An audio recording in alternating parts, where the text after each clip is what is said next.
Népal, Katmandou, avril 2015.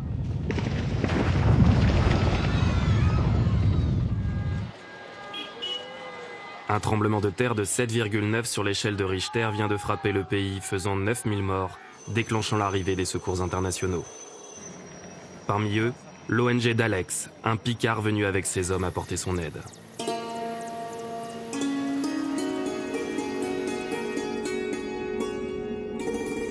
Trois ans plus tard, Alex est retourné au Népal rencontrer ceux qui ont croisé sa route et qu'il n'a pas oubliés.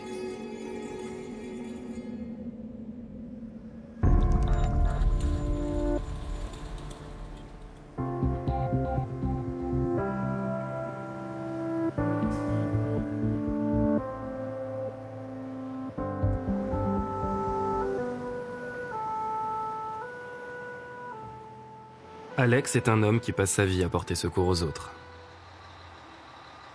Est-ce que tu arrives à me serrer la main là? Serre-moi la main, le plus que tu peux, comme si tu voulais me faire mal. Il va falloir marcher moins vite avec tes béquilles. Hein. Je l'ai rencontré lors d'un précédent film dans lequel je retraçais le parcours d'une équipe de secouristes français en Haïti suite au tremblement de terre de 2010. J'ai un doute sur la suspicion de fracture. Mais bon, dans le doute. Urgence adulte, on est d'accord. Ouais, ça marche.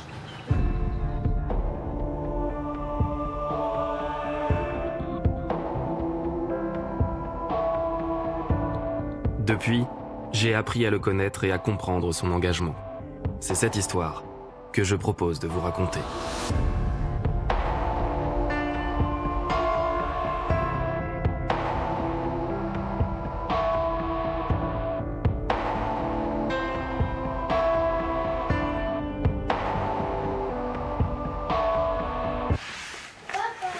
Salut.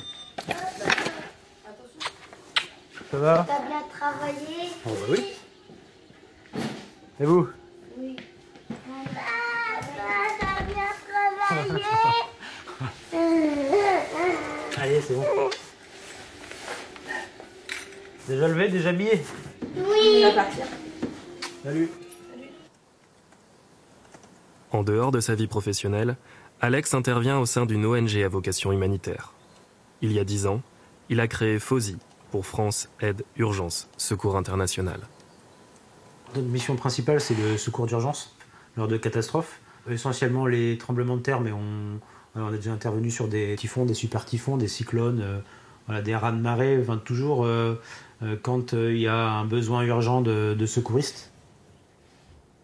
Là, je regarde les derniers séismes qu'il y a eu hier et aujourd'hui, partout dans le monde. Ce matin, de 5,5 sur les États-Unis. Il y avait eu un autre séisme en alerte rouge. C'est un 7,2 sur l'échelle de Richter, donc ça commence à tabasser un peu.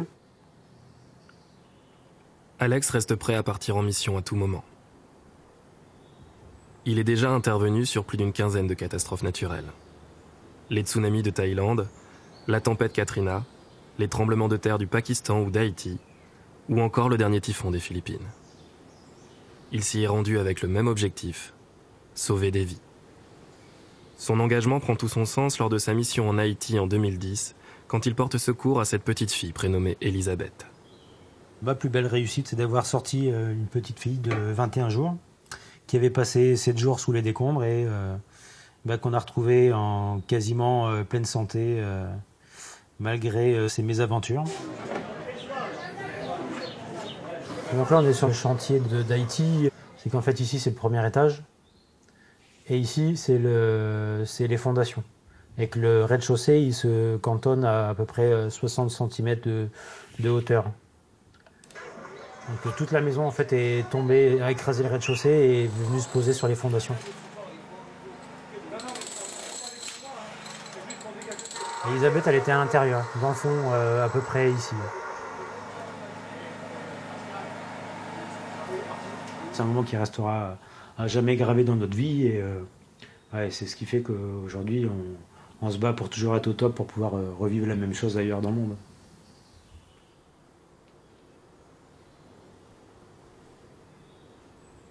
Je dirais pas que c'est comme sa fille parce que c'est pas le cas, mais presque. Presque. Et pour lui, oui, sortir un bébé des décombres vivant, c'est Je pense, enfin, j'espère qu'il revivra encore d'autres fois, mais c'est pas souvent quand même que ça arrive. Allez les garçons à table. Ils sont là. Arthur, Maël, tu me poses ça s'il te plaît. Cette vie d'aventure est parfois difficile à concilier avec sa vie de famille. L'engagement d'Alex prend de la place et n'est pas sans risque. Arthur, c'était pas des pâtes en 8 minutes. Quand il s'en va comme ça, on n'est pas toujours rassuré, alors on ne le montre pas quand il part, mais on n'a pas toujours des nouvelles tous les jours, et oui, c'est parfois stressant de savoir qu'il est loin et ne pas savoir ce qui se passe et ce qui peut arriver. C'est pas facile.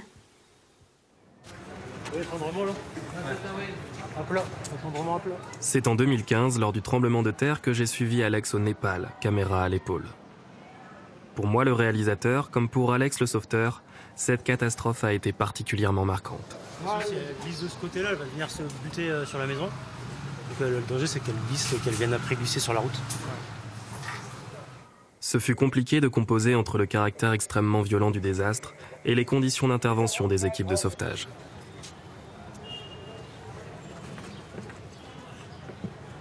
On sait d'expérience que 4 jours après, on peut encore avoir des survivants.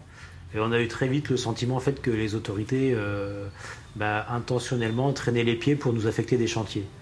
On a été très vite contrariés et on s'est dit pourquoi on fait la demande de l'aide internationale, qu'on fait venir des équipes de sauveteurs des 4 coins du monde et pour que quand ils arrivent, les tractopelles soient en train de tout écraser.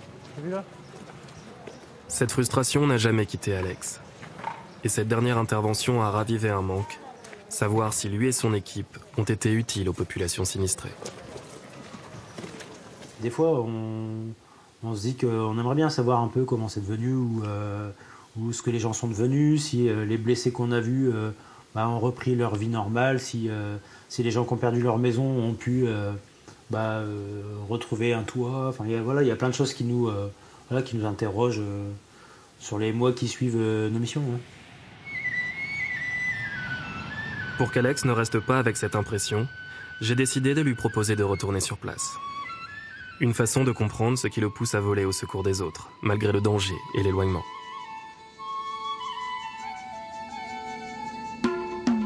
Voilà comment, près de 3 ans plus tard, nous nous sommes retrouvés à plus de 7000 km de la France, sur les traces de notre mission au Népal. Le Népal fait rêver tant par la beauté majestueuse de ses paysages que par le dépaysement le plus total qu'il procure. Célèbre pour abriter les plus hauts sommets de la planète, c'est le pays de naissance du Bouddha. Mais le Népal est aussi l'un des pays les plus pauvres du monde. Après 10 ans de guerre civile qui aboutissent à l'abolition de la monarchie, le pays est touché par 2 violents tremblements de terre au printemps 2015.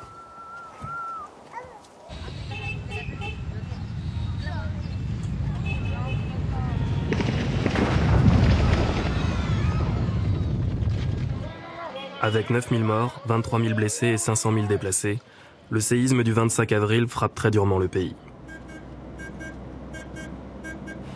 L'État népalais est vite dépassé par les événements. Au bout de 24 heures, il demande une aide internationale. 4 jours après la catastrophe, Alex et son équipe arrivent au Népal.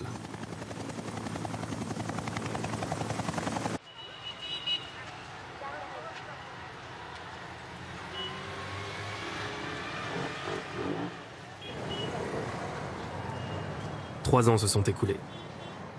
Alex redécouvre le tumulte de la capitale népalaise.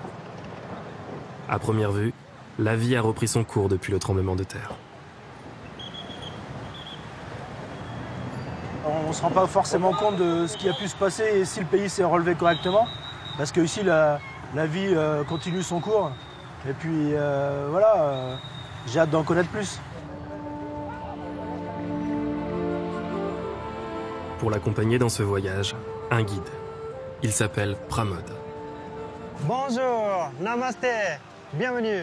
Alexandre, oui. Enchanté, bienvenue au Népal. Merci. As-tu fait un bon voyage? Parfait, oui. J'ai fait un itinéraire pour ton voyage. Et ensemble, nous allons partir à des endroits où tu as été après le tremblement de terre 2015. En même temps, je voudrais te dire qu'avec toi, je vais découvrir le Népal, mon pays. Et il y a beaucoup de choses que je ne connais pas encore. Et ça sera un enrichissement personnel pour moi aussi. Ah bah c'est génial. Nous partons pour la première étape de notre voyage. Nous voulons retrouver l'endroit où les ONG se sont installés il y a 3 ans. Moi, tu étais là, toi, le jour du tremblement de terre? J'étais chez un ami avec 2 amies françaises et nous sommes allés boire un thé. Et tout d'un coup, on a senti quelque chose. Je me dis, ouais, qu'est-ce qui se passe? Et puis tout d'un coup, on se réalise que c'est le tremblement de terre. Et à ce moment-là, j'ai eu une peur. Parce que dans ma tête, le tremblement de terre aussi pourrait casser la terre, faire des failles et puis tomber dedans. Oui, oui. J'ai eu peur comme ça. Et il y a souvent des répliques quand même ici? Oui, régulièrement. Maintenant, on ne fait plus attention. Mais franchement, la nuit, ça arrive quelquefois, mais je ne prends pas la peine de me lever, de dire que oui, ça passe.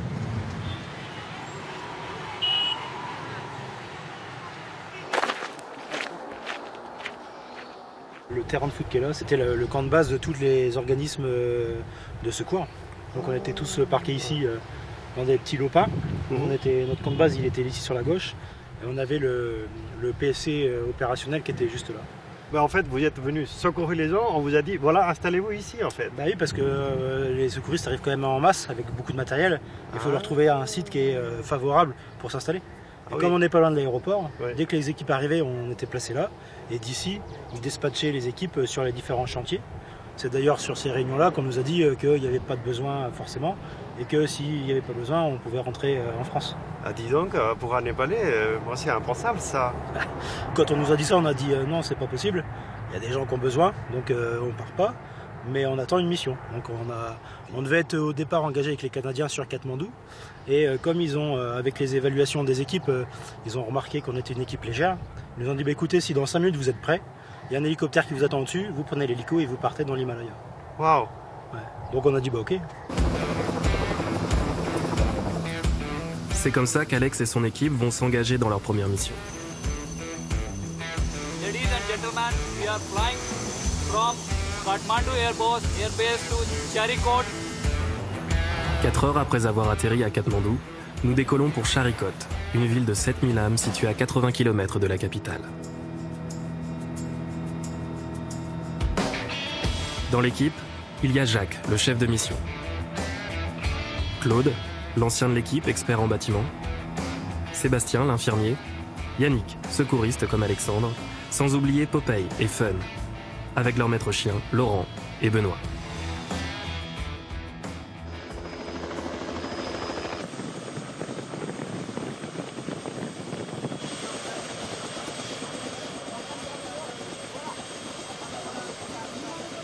Sur place, nous sommes accueillis par le lieutenant-colonel Biswas Bikramsha.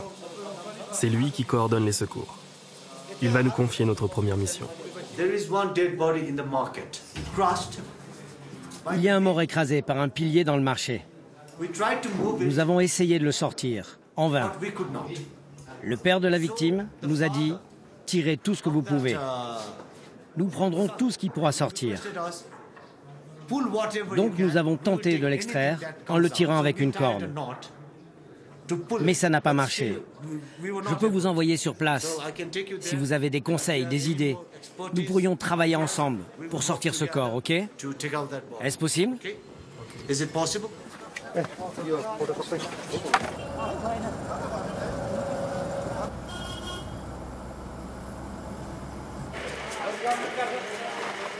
Le corps de la victime est resté coincé dans un hôtel au bout de cette rue.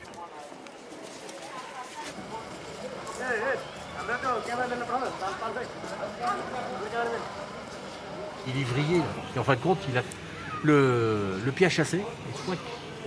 Tout l'immeuble est tombé. Ça va descendre. Parce que quand tu vois la structure du béton, il n'y a rien qui retient le béton. L'hôtel est ici. Il s'est effondré. C'est très dangereux. Nous devons entrer par un autre endroit, de l'autre côté. Il y a un cadavre, c'est risqué. Vous voulez y aller? Les risques, il y en a toujours.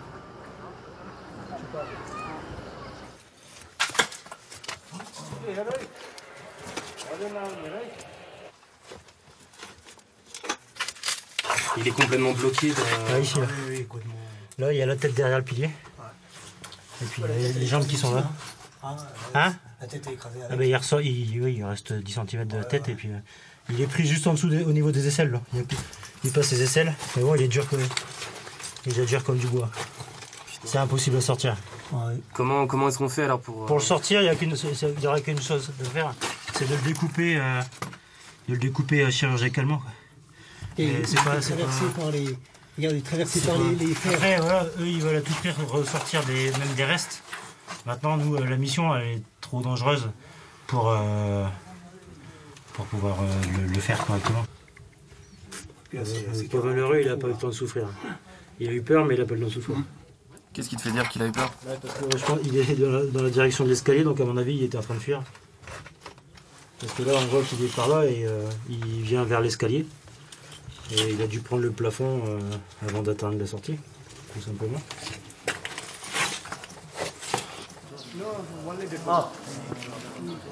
Voici le père de la victime.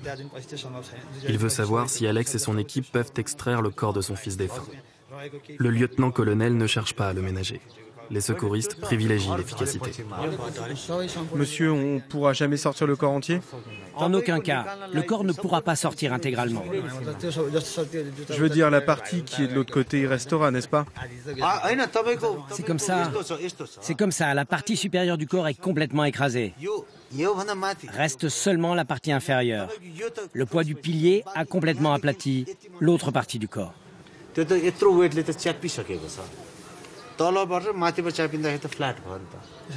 Donc, on ne voit pas le reste? Même si vous soulevez la maison, vous ne verrez pas le reste. Il est collé à la terre.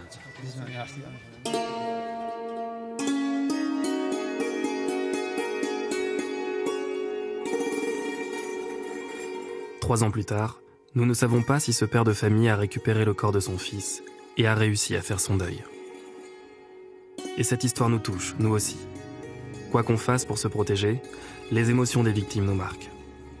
Voilà pourquoi nous avons décidé de retrouver le lieutenant-colonel Shah. C'est quand même quelqu'un avec qui on avait des très bons contacts, quelqu'un vraiment de très bien et bon, c'est en plus de la partie technique, humainement, c'est une belle rencontre qui s'annonce quoi.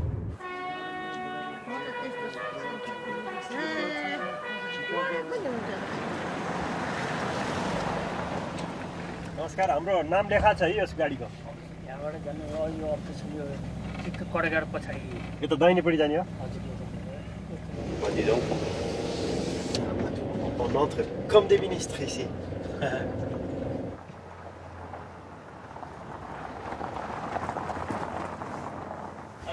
Alexandre?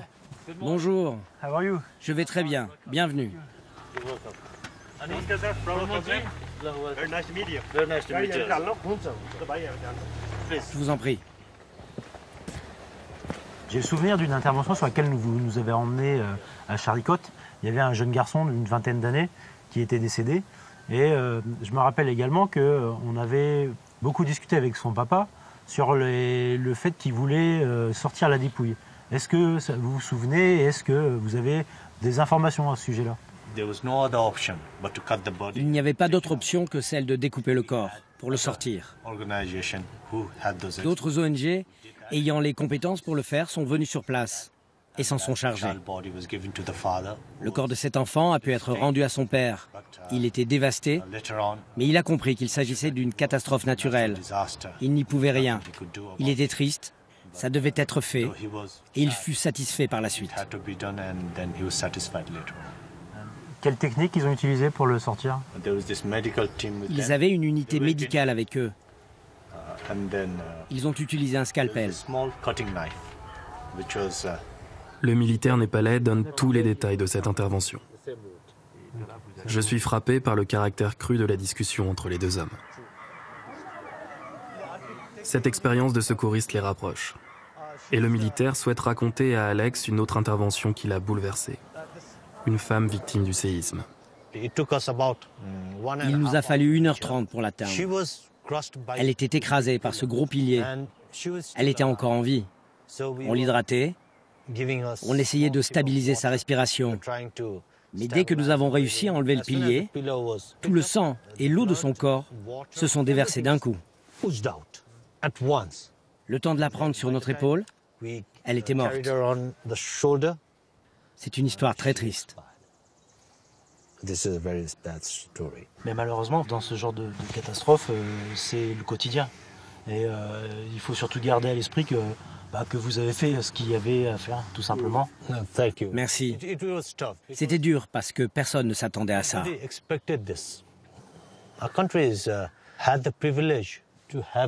Notre pays a eu le privilège d'avoir votre équipe quand on était dans le besoin. Nous sommes vraiment reconnaissants, car grâce à vous, nous avons pu être plus efficaces.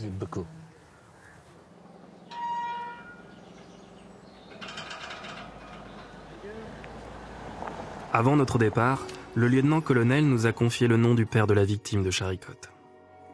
Nous partons à sa recherche dans les montagnes de l'Himalaya. 8 heures de route minimum. Alex a l'habitude d'intervenir loin de chez lui dans des milieux très différents de son quotidien picard. À chaque fois, c'est l'occasion de découvrir de nouvelles coutumes culinaires.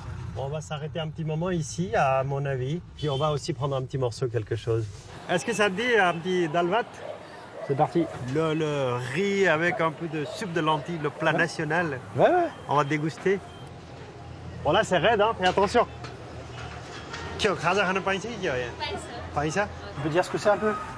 Ça c'est la viande de poulet, c'est du riz qui vient d'être cuit, soupe aux lentilles, les épinards, un peu de légumes, c'est le souffleur avec pomme de terre, c'est achar chutney. Ça pique ça. Dalvat, l'énergie que donne le dalvat, c'est pour 24 heures. Tu tiens 24 heures. Ah, c'est bien épicé, hein? Justement, j'étais en train de me poser la question de savoir si c'était chaud ou épicé. C'est chaud et épicé. D'accord, mais c'est bon, non? C'est super bon.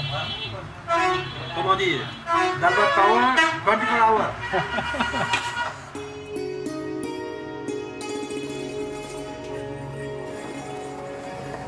Après le repas, il nous reste encore 2 heures de trajet.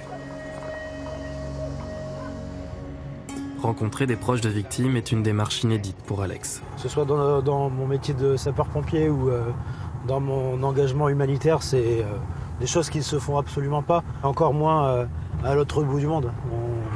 On a très peu de nouvelles et de toute façon, on évite aussi pour éviter toute surcharge émotionnelle.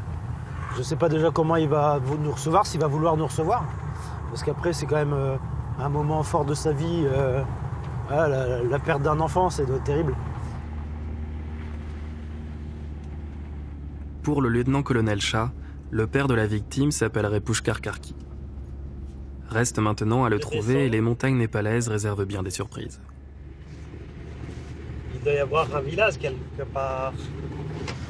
Ici, pas de nom de rue, mais des repères visibles. Namaste. यहाँ भिरकोटमा हामी एकजना पुष्कर केसी भन्ने मान्छे हो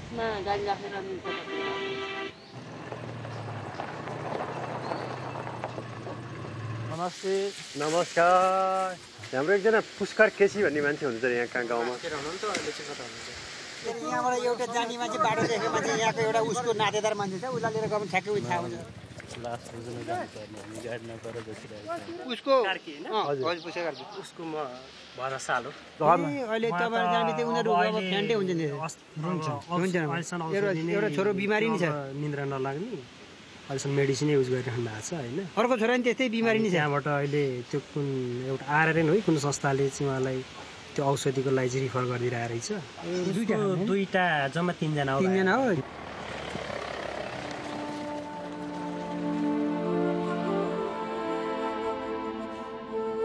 La route est périlleuse. 2 heures pour parcourir les 30 km qui nous séparent de la maison de Pushkar Karki. L'occasion d'en apprendre un peu plus sur le défunt. ए होइन प्रशान्त 21 वर्ष होला गलत थियो अब त्यहाँ परेको जम्मा एकजना मात्रै हो होइन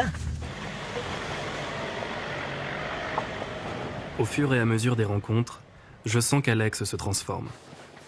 Mais comment va-t-il réagir face à ce père en deuil? Que va-t-il ressentir à la découverte du visage de Pressant?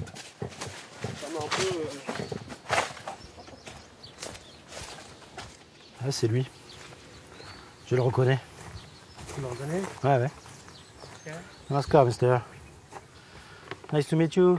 उहाँलाई तपाईलाई चिन्नु पर्यो याद छ तपाईलाई Ouais, je crois, oui. Maintenant, oui. Il se souvient.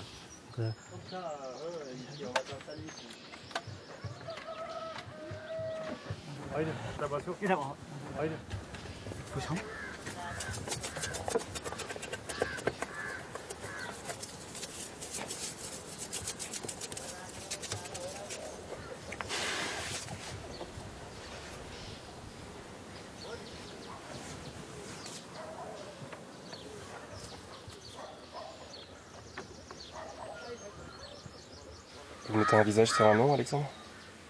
Je mets un message. Je mets un visage sur quelqu'un qu'on a vu, oui, effectivement.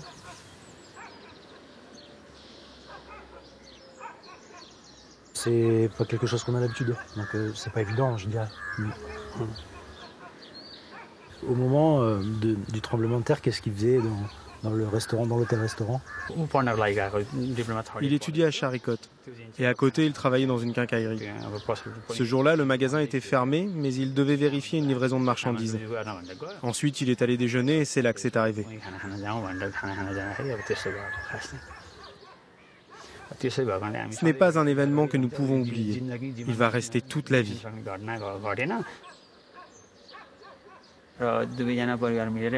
Vous savez, nous pensions qu'au moins un de nos enfants pouvait avoir une bonne vie. Dans le contexte actuel du Népal, nous pensions qu'il pouvait choisir une bonne voie.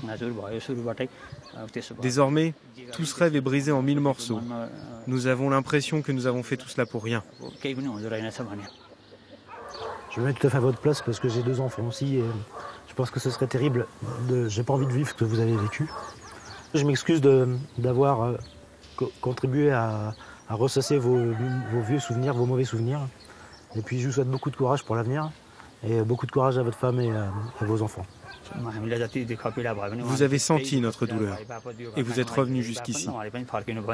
Pour ça, je vous exprime personnellement ma reconnaissance.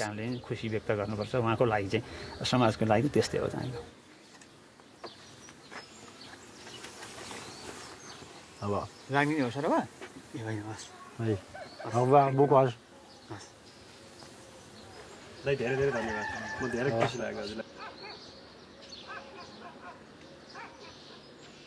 suis touché forcément parce que cette situation m'a obligé à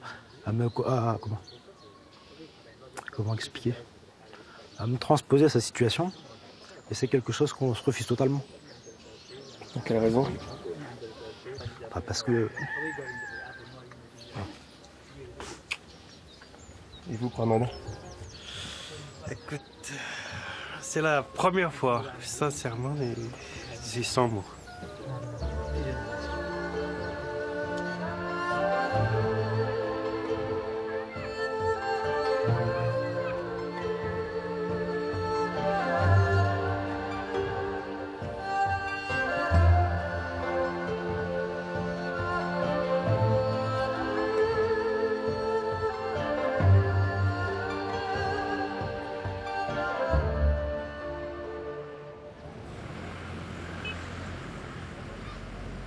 Le lendemain, accompagné d'un journaliste local, nous nous rendons sur les lieux où le jeune Pressant est décédé. Depuis le tremblement de terre, l'immeuble a été détruit par l'OIM, une agence des Nations Unies. Je rappelle qu'on descendait ici Alex veut revenir ici pour savoir si le reste du corps du jeune garçon a été sorti des décombres. Une façon de comprendre la suite donnée à son travail de secouriste. के गर्ने भने उले तल्लो पार त छोकै छैन नि यहाँ तपाईले हेर्न सक्नुहुन्छ यहाँनिर यो तल्लो पार यो तल्लो तला जस्ताको तस्तै छ मुनि Mais ça a été retiré. Ça a été retiré quand même. Non. C'est toujours là. त्यही छ त्यो अझै Voilà. Il est toujours là. C'est quoi le programme maintenant pour ça? Pour sortir la tête? त्यो कसैले वास्तै गरेको छैन त्यो चाहिँ अब पहिला जसलाई थाहा छ त्यो त्यहाँ छ भन्ने थाहा छ र अब अहिलेको अनुमान के हो भने 3 वर्षमा त्यो थिचेर बसेको चाहिँ त्यो माटो भइसक्यो भन्ने बुझाइ हुन्छ र त्यसपछि अहिले अब यो निकाल्नुपर्छ के गर्नुपर्छ न परिवारले भनेको छ अब यो बिर्सिन चाहन्छन् घटना. La première chose qu'on fait une fois que l'immeuble est par terre, c'est de casser la dalle de béton qui emprisonne la tête du gamin et on le dégage ou on le rend à la famille ou on l'incinère, mais on laisse pas ça 3 ans, comme ça me paraît surréaliste. Comme souvent, Alex est confronté à une autre réalité, celle propre au pays où il intervient.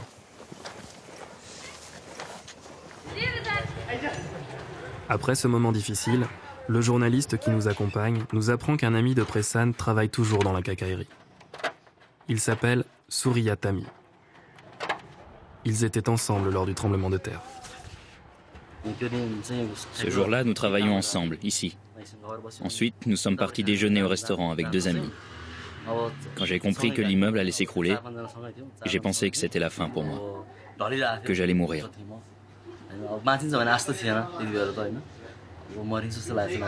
De ce moment de chaos, combien de temps ça dure? Ça a duré 10-15 minutes. Pendant ce temps-là, nous étions enfermés. Nous avons réussi à sortir lorsque une réplique a cassé un mur. La lumière est entrée et nous sommes sortis. Il était écrit que je devais survivre à ça. Une fois sortis, nous avons cherché Prashant. C'est plus tard que nous avons appris qu'il était mort écrasé. Comment vous le ressentez maintenant et comment vous voyez les années à venir? C'est triste. J'ai perdu un ami. Que peut-il y avoir de plus triste? Je souhaite que ce genre d'événement ne se répète pas encore et encore. Mais la douleur est toujours là. C'est pas possible d'oublier. J'ai combattu la mort, je suis en vie, je suis sorti de là. Et quand je pense à ça, je suis heureux.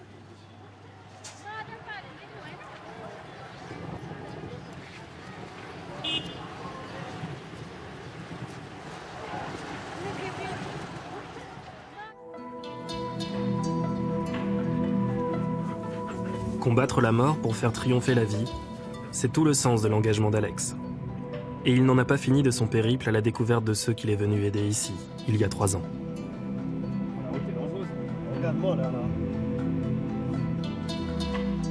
Nous prenons la route d'un monastère bouddhiste perché à 3000 mètres d'altitude dans l'Himalaya. Une journée de voyage pour faire moins de 200 km sur des pistes à flanc de montagne.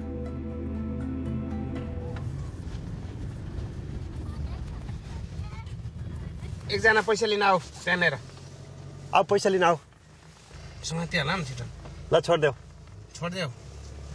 Thank you. Et donc ils font quoi alors? C'est pourquoi qu'ils font ça, Pramod?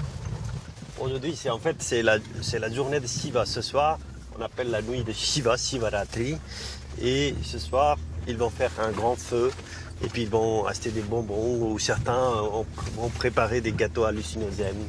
Et donc pour faire la fête à l'honneur de Shiva. Il fait partie de la Sainte Trinité hindoue, Brahma, Vishnu, Shiva. C'est un des dieux le plus important dans le panthéon hindou.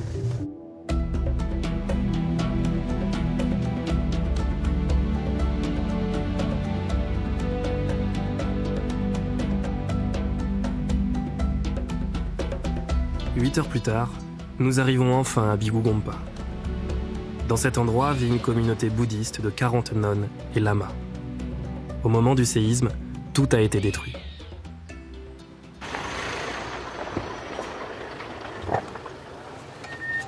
Bon, ça fait du bien d'arriver? Ah, ça, je peux pas cacher. Ça fait du bien d'arriver. Il était temps. Je sais pas si ça fait partie du presbytère du monastère ou si c'est. Ça fait partie du monastère. Tu penses? Oui. Bah, tout le monastère, il était juste derrière là. Ça a beaucoup changé. Hein. J'y suis venu une première fois en 2015 et quand on a décollé d'ici, je m'attendais pas un jour à revenir les voir. Donc oui, c'est beaucoup d'émotions. Ouais. Une fois encore, c'est le lieutenant-colonel Shah qui nous envoie ici. Les moyens de communication étant coupés, il n'a aucune information sur les dégâts causés par le tremblement de terre. Notre mission consistera aussi à lui dresser un bilan de la catastrophe. We stay here 2 or 3 days. Okay? Nous arrivons avec du matériel de survie, de quoi construire des abris et de la nourriture. Privés de toute aide extérieure, les villageois et les nonnes sont soulagés de nous voir.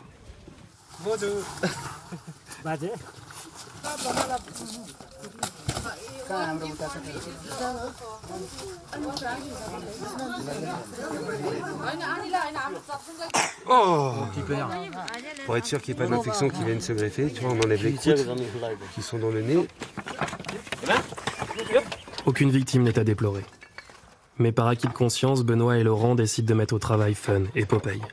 C'est pas trop instable, Benoît? Non, ça va. Bah, tout est éboulé. Hein. En revanche, on compte de nombreux blessés. Du petit Bobo Ok, for you. It's ok. À la blessure plus grave. Donc là, ici, c'est, je pense, de la traumatologie, puisqu'il n'y a pas l'air d'avoir d'atteinte osseuse. This. Ouais. S'il a mal là, il faut une SAT.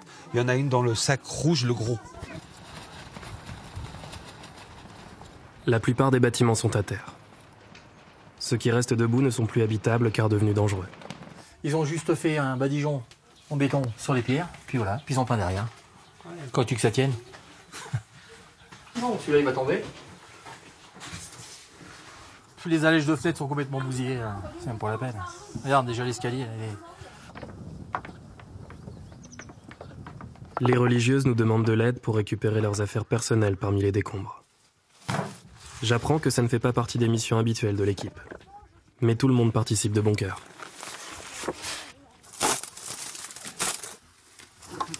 Calme-toi le sac, pas trop lourd. Hein.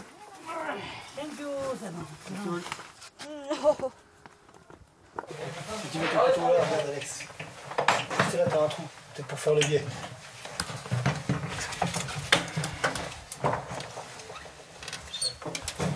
Oh, c'est ça. Il y en a plein, c'est les plus légères là. Faire fragile, hein. Ouais, ouais. Une dizaine de grosses, il y en a plein des petites. Est-ce qu'il faudra les sortir ou pas, je sais pas. Bon, c'est du bronze. C'est là pour la sortir. Alex, on va en chier.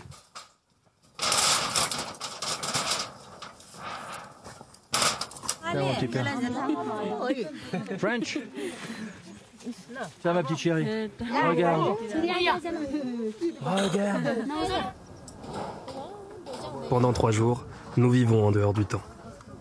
Et nous réussissons même à échanger avec les nonnes, malgré la barrière de la langue. Non, non, mais il le fait exprès. Oi, what's your name? Pop. Pop. Pop. Pop. Pas bouger. Pas bouger.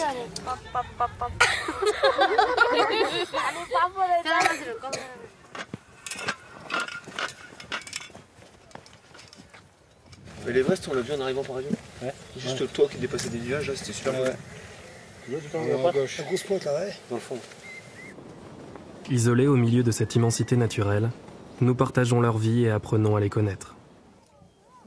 Beaucoup vivent comme si rien ne s'était passé. Comme si les tremblements de terre faisaient partie de leur quotidien.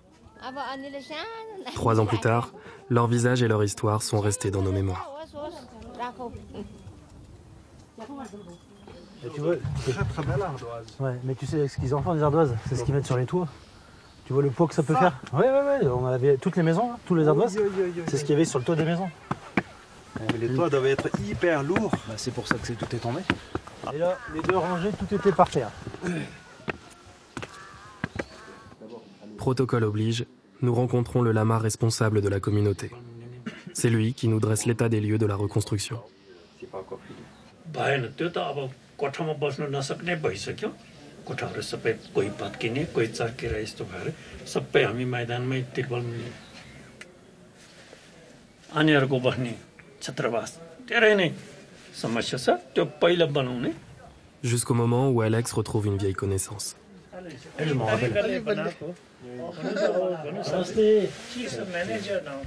Ah, il est le manager maintenant. Je me rappelle d'eux avec les chiens là-bas. Ils nous ont aidés à sortir nos affaires. Merci.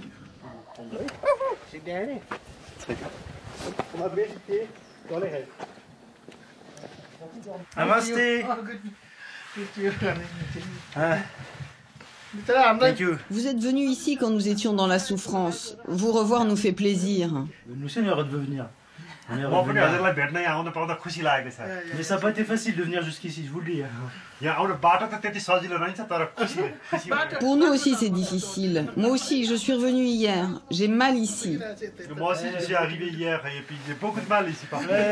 J'avais apporté quelques ustensiles. Ils sont cassés aussi. Bah, j'ai apporté des ustensiles, il y a certains qui sont cassés. Tu vois. Bien chaud les mains. हजुरको हात तातो रहेछ अरे Merci beaucoup.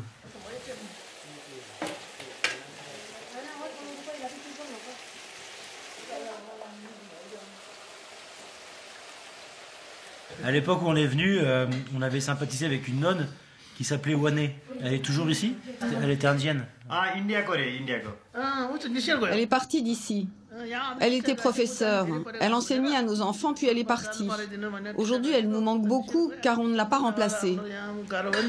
Elle n'est pas partie à cause du tremblement de terre. Non, après le tremblement de terre, elle est revenue ici. Puis elle nous a quittés en avril dernier. Bon appétit à tous. Waouh, bien épicé. C'est vrai que ça dure tout. Un peu la même question qu'on s'est posée il y a 2 jours, savoir si c'était chaud ou si c'était spicy. C'est les deux. En tout cas, ça dégage le nez. Hein. Namaste. Namaste.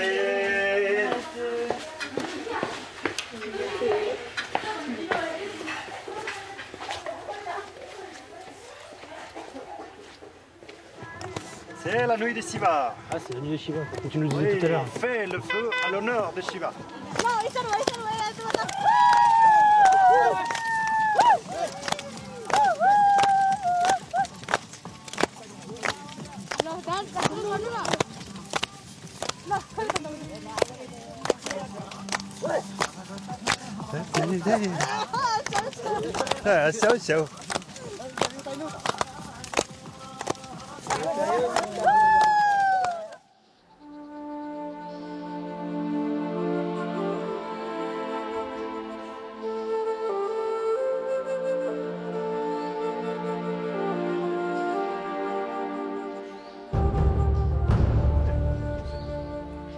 Aujourd'hui est un jour particulier pour les nonnes.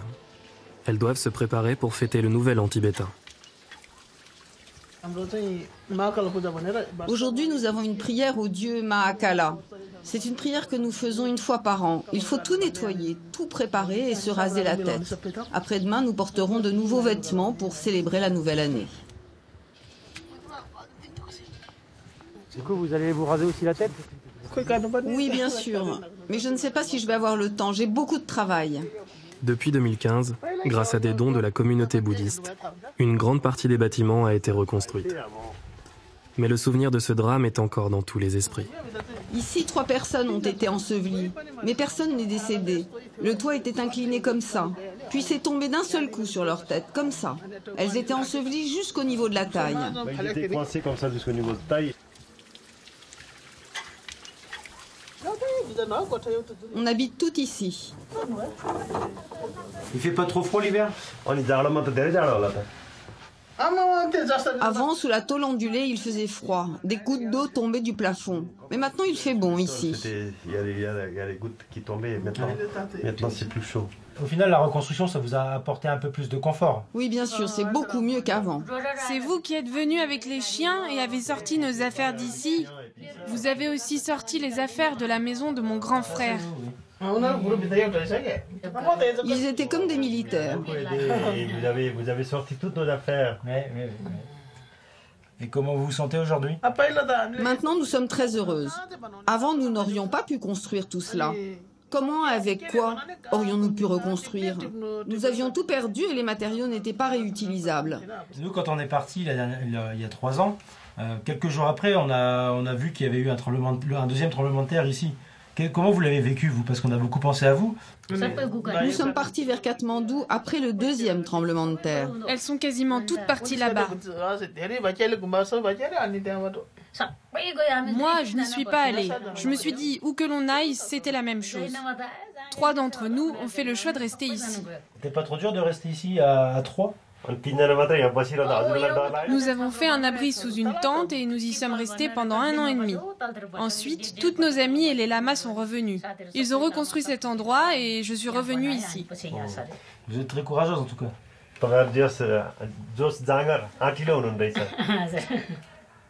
Les statues qui étaient dans le temple, elles sont où maintenant? Oui, vous les avez sorties. Elles sont toujours là. Nous avons mis les 3 grandes dans la salle de prière.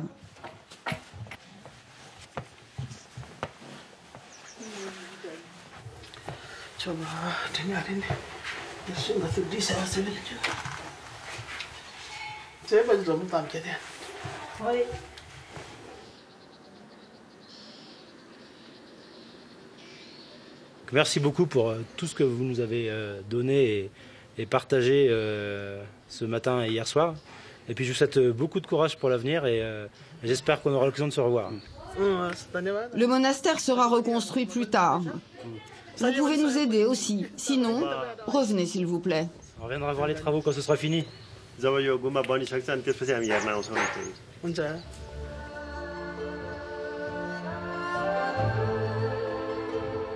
Avant de retourner à Katmandou, Alex souhaite faire un dernier pèlerinage.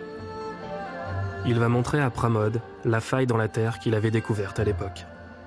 Une preuve toujours visible de la violence du tremblement de terre.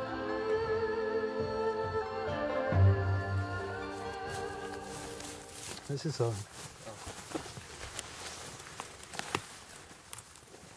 Vas-y, rentre jusqu'au coude. Là, mais une déchirure de la terre, comme ça. Parce que regarde, comme entre le niveau là et le niveau là. Ah oui, et qu'il y a quand même 20 cm de ah, il y a 25 cm d'affaissement. Hein. La première fois, écoutez, je découvre. On voit beaucoup dans les montagnes, des pans de montagne qui s'effondrent. Et oui, c'est pas exclu que ça le fasse pas un jour. Oh non, ça va pas céder du tout. Mais c'est lourd la montagne, c'est pas un petit morceau. Arrêtons. C'est l'Himalaya. Quand ça déplace, c'est gros morceaux. Quand ça déplace, tout un flanc se déplace avec tout le village. Et puis on a entendu que la vallée de Katmandou s'est déplacée de 3 pieds, mais on n'a pas senti.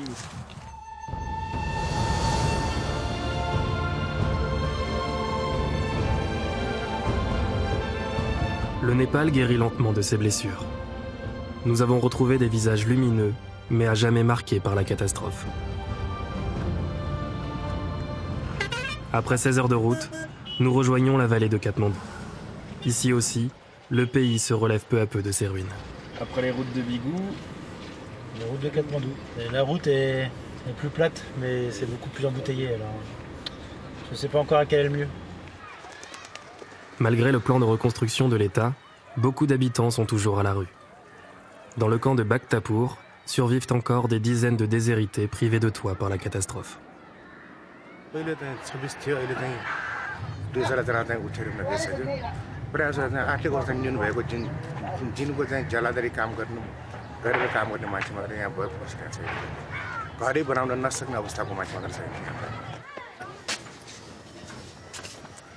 Cette famille de 5 personnes doit vivre dans une cabane comme celle-là.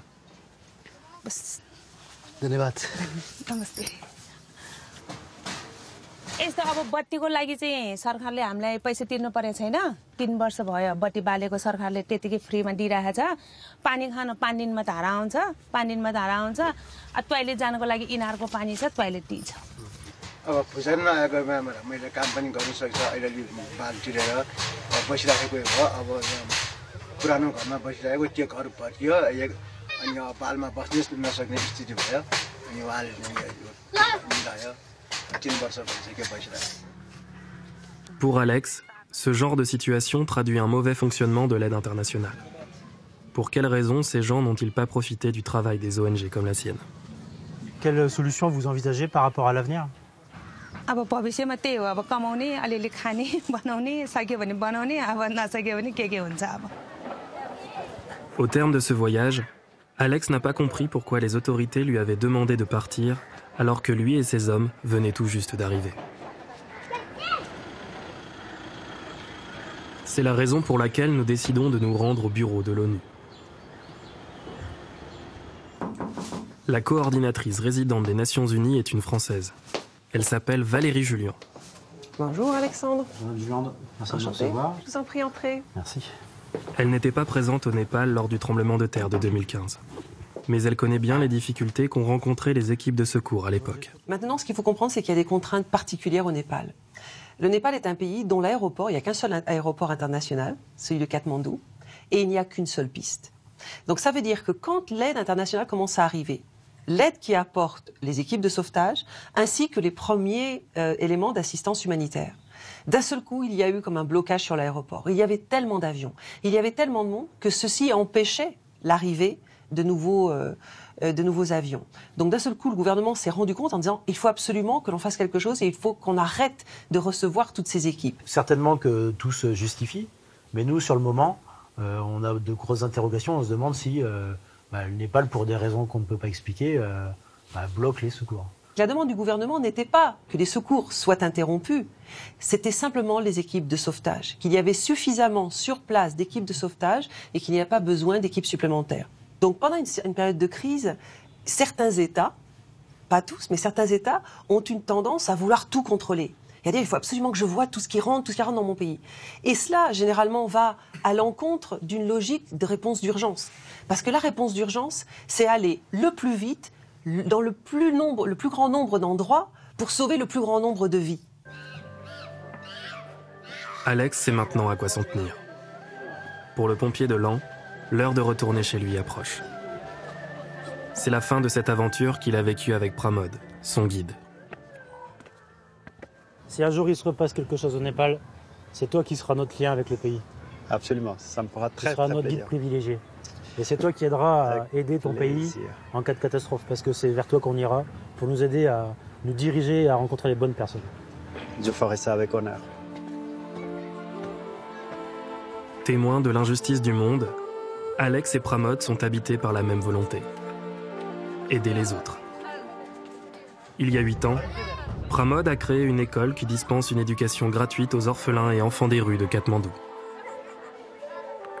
Quant à Alex, ce voyage n'a fait que conforter son envie de s'investir dans les causes humanitaires.